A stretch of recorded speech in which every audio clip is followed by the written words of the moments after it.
Hello, so I'm just going to talk through some of the plants in the planting design. This is for the front garden bed, which is a northeast facing side, quite a dark and cold side. The first plant I've gone for is a Cyclamen coum, which is a ground cover plant. I've gone for 8 of these, and these are flowering through the autumn time. The colour varieties are white, pink and lilac.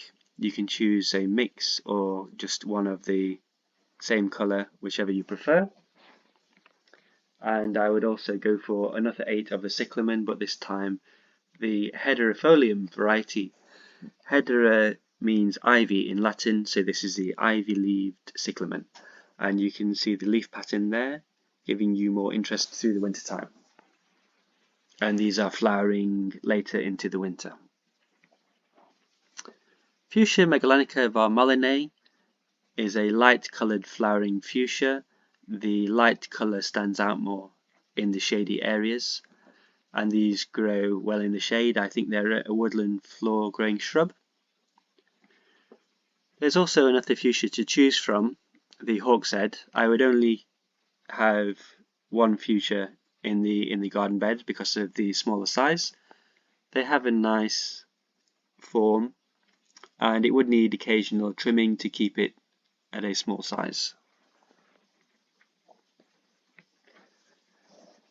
Pittosporum tobira Nanum.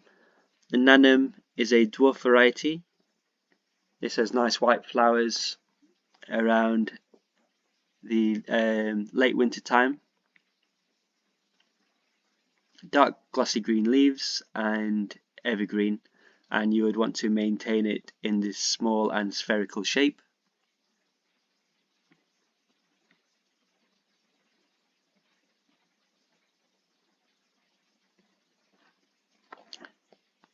Irish yew, Taxus bacatta, Fastigiata aurea. Fastigated means upright pointing form, and aurea means golden. I would start with a smaller pot size. Even though these are slow growing, I would maintain it to a small size. You could either prune these to suit their natural shape, or you could trim them into a cone. I think the tall, slender shape wouldn't take up too much space in the bed. Osmanthus Burkwoodii. This is a heavily scented white flowering shrub, flowering around the late winter time. Dark glossy green leaves and evergreen.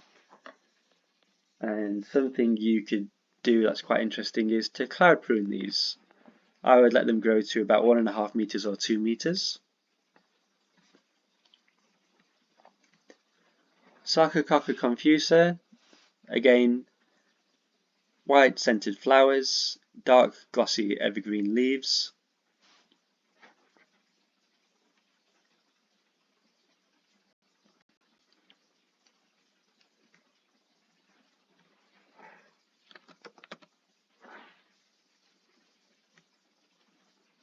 Rodgersia, a herbaceous perennial, meaning it appears in the spring and disappears in the winter.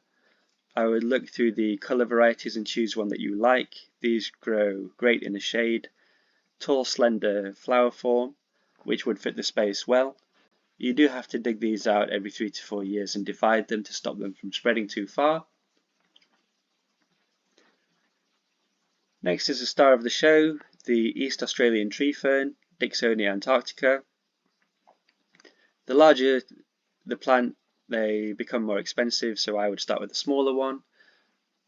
They may need some winter protection because they're only hardy down to -5, and some research into how to water them correctly and care for them would be necessary. I think you can water them from the crown down to the roots because there is a root network in the trunk. Shuttlecock fern or ostrich fern, Matteuccia struthiopteris.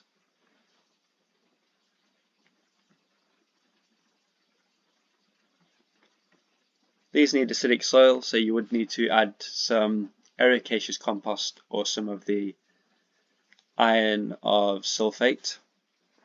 and I've also added 3 of the Calamagrostis into the design, which you already have some of these in the back garden bed.